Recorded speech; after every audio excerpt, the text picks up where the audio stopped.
La clase anterior hablamos acerca de las políticas ambientales en el Perú. Pues, el día de hoy hablaremos sobre la situación política, social y económica del Perú, y esto en la segunda mitad del siglo XX.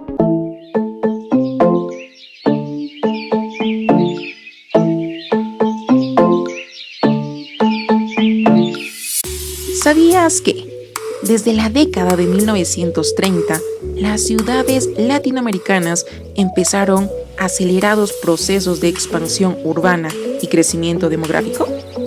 Todo esto debido al fracaso del modelo agroexportador, ocasionado por la crisis económica de 1929. Y esto originó que los países latinoamericanos se inclinaran por la industrialización de la producción de ciudades y causó que la población rural iniciara un proceso de migración a las grandes urbes en busca de oportunidades económicas y sociales, esperando acceder a los beneficios de la vida moderna. Este proceso produjo el desarrollo acelerado y caótico de las ciudades. Así, ante la falta de vivienda, surgieron barrios suburbanos, como las barriadas o asentamientos humanos en el Perú, o quizás las favelas en Brasil. Hablemos entonces acerca de la movilización social en el Perú. En el censo peruano de 1940 se observaron las siguientes tendencias. Primero, explosión demográfica. El censo mostró que entre 1876 y 1940, la población del país había crecido significativamente. La tasa de crecimiento poblacional era de 2% anual. Este ritmo determinó que 30 años después, la población volviera a duplicarse. El censo también revela que el 50% de la población era menor de 19 años y que más de la mitad de los peruanos se dedicaba al agro. Segundo, el avance de la urbanización. Aunque el 65% de la población urbana había crecido aceleradamente, Lima tenía bastantes habitantes. Las ciudades del interior, en cambio, todavía eran pequeñas. Tercero, el desarrollo del mestizaje. El censo reveló que la población blanca y mestiza representaban el 52% del total, mientras que la población indígena dejó de ser mayoritaria.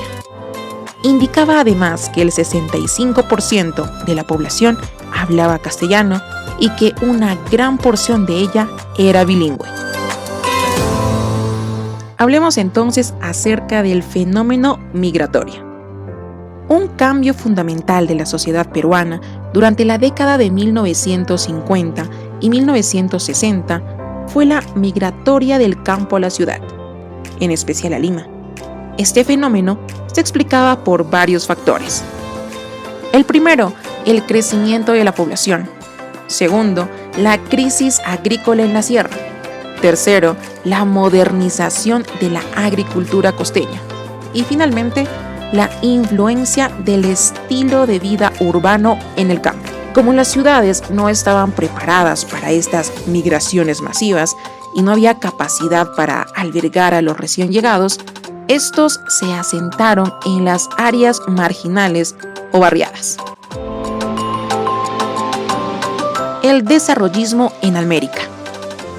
Entre 1929 y 1930 se produjo un proceso sobre producción en las economías capitalistas, esto especialmente en Estados Unidos, y ocasionó la caída de la Bolsa de Valores de Nueva York. En este contexto, el economista británico John Maynard Keynes propuso que el Estado debía intervenir en la economía para corregir las fallas del mercado cuando hubiera crisis o necesidad de regulación. A esta tendencia se le conoce como intervencionismo económico. Por otro lado, el desarrollo del capitalismo no dio los mismos frutos en todos los países. Algunos alcanzaron un gran poder económico y altos niveles de vida, mientras que otros se mantuvieron con graves problemas económicos y sociales. A mediados del siglo XX apareció una corriente económica denominada desarrollismo. Planeaba la transformación de la estructura productiva agroexportadora de los países subdesarrollados, y todo esto a través de la inversión, el desarrollo industrial, las modernas técnicas de producción, el alto nivel de consumo y la integración económica. Pero el principal objetivo del desarrollismo fue la industrialización de América Latina, que dependía de los siguientes factores. 1. La mayor intervención del Estado en la planificación y gestión económica. 2. El fortalecimiento de las empresas públicas. 3. La nacionalización de las riquezas o recursos básicos del país. 4. La modernización de las condiciones sociales y económicas. Y finalmente, la superación de la condición de economías exportadoras de materia prima.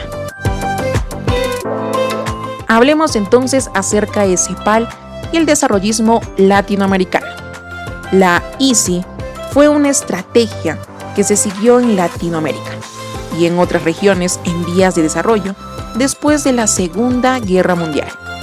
Para aplicarla, debían crearse barreras a la importación y promover las inversiones, porque así se protegería a la débil industria local que debía satisfacer al mercado interno. Por otro lado, se ahorrarían las divisas necesarias para mejorar la balanza de pagos y reducir la dependencia exterior. La primera etapa de este modelo consistía en sustituir los bienes de consumo masivo de menos complejidad tecnológica para pasar luego a los de mayor complejidad y finalmente a los bienes de capital. La sustitución de importaciones consideraba a la industria como la clave del desarrollo económico y propiciaba lo que se denominó nacionalismo económico.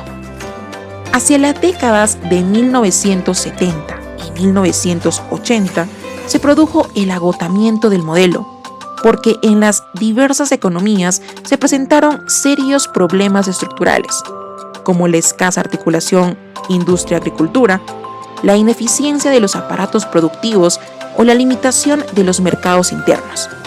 Además, la intervención excesiva y populista del Estado generó un altísimo déficit fiscal, monopolios estatales y un incremento inusitado de la deuda externa.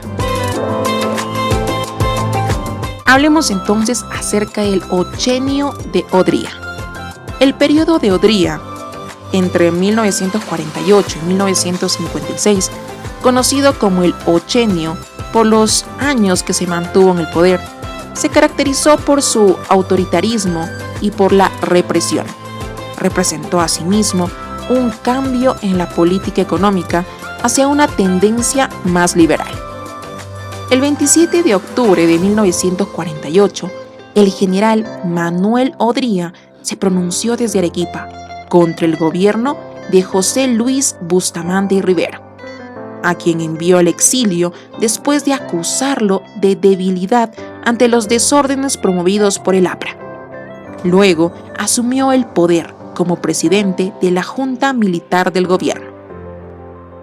Una vez en el gobierno, Odría se dedicó a atacar y perseguir a quienes consideraba sus enemigos políticos: apristas, comunistas, dirigentes, sindicales, políticos y periodistas opositores. Con el pretexto de mantener la tranquilidad del país, aprobó la Ley de Seguridad Interior de la República, y esto en julio de 1949. Esta prescribía la suspensión de las garantías personales. Entonces, el líder aprista, Víctor Raúl Haya de la Torre, se asiló en la Embajada de Colombia. Después de 63 meses, gracias a la presión internacional, Odría le otorgó un salvoconducto para salir del país. En 1950, Odría decidió legitimar su gobierno a través de elecciones, tras entregar la presidencia de la Junta a Zenón Noriega. Este convocó elecciones en julio de 1950, pero como Ernesto Montagne, el único rival político del dictador, fue descalificado y preso bajo la acusación de ser un aliado del APRA. Odría quedó como candidato único y ganó la elección que le aseguró mantenerse en el gobierno entre 1950 y 1956. Conociendo todo esto, hablemos sobre las políticas sociales de Lochenia. Bajo el lema "Hechos y no palabras", Odría aprovechó los elevados ingresos por las exportaciones y realizó obras populistas para captar el apoyo de los sectores populares. Así, amplió la cobertura del seguro social para los trabajadores, subió los salarios del ejército y la policía y construyó varios hospitales. Además, promovió la expansión de los servicios educativos, iniciando la masificación de la educación primaria y secundaria. El gobierno también desarrolló una política asistencial con los migrantes asentados en las barriadas de Lima. Facilitó el acceso a los servicios básicos y brindó empleo a los recién llegados en la construcción de obras públicas. La dictadura exigía, a cambio, fidelidad a quienes recibían asistencia social. El gobierno de Odría impulsó una política económica liberal, basado en la inversión extranjera y las exportaciones, que se vieron favorecidas por la demanda norteamericana de materias primas a raíz de la Guerra de Corea. Para incentivar la inversión extranjera, el gobierno reinició el pago de la deuda externa para brindar confianza al capital internacional y otorgó grandes beneficios tributarios que en otros países eran exclusivos de las empresas nacionales. En esas condiciones, la inversión extranjera, principalmente norteamericana, incrementó notablemente su presencia en el Perú, en especial en la extracción minera y petrolera, así como en la agroexportación. Para promover las exportaciones, desmanteló las barreras arancelarias aplicadas por los gobiernos anteriores. Ello permitió que las exportaciones crecieran notablemente en las siguientes áreas: minería, pesca y finalmente la extracción petrolera. Realizadas las elecciones de 1956, resultó ganador el expresidente Manuel Prado Ugarteche. En plena campaña electoral, este habría logrado llegar a un acuerdo con el APRA, por el que se comprometía a legalizar el partido a cambio de su apoyo. En consecuencia, producido el triunfo de Prado, se dio una amnistía a todos los presos políticos y se legalizaron a todos los partidos prohibidos por Odría. A este entendimiento entre Prado y el partido aprista se le conoció como la convivencia, pues unió a dos antiguos enemigos, el APRA y la oligarquía, personificada en Prado.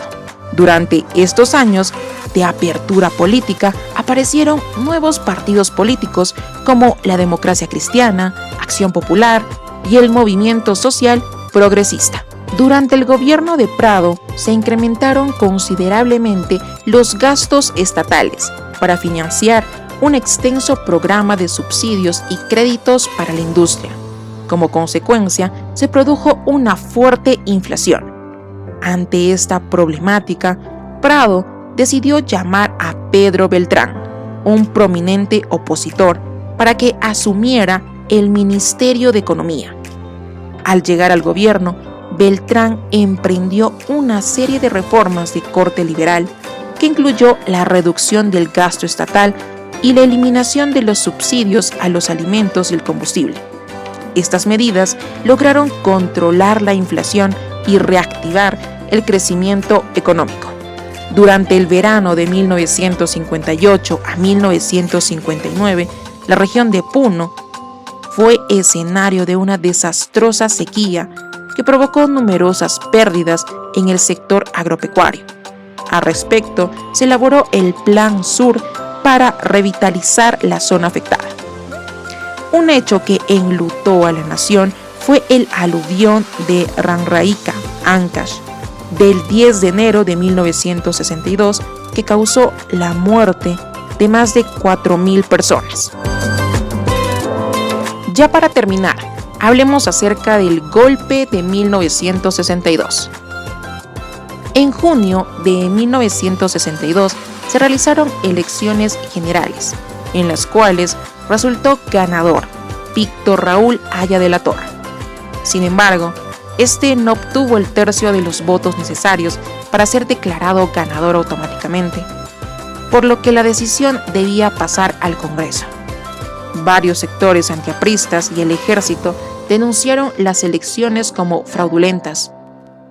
En este contexto de crisis política, el 18 de julio, las Fuerzas Armadas derrocaron al presidente Prado e instalaron una junta de gobierno, la cual se abocó a la reforma de la legislación electoral y convocó a nuevas elecciones.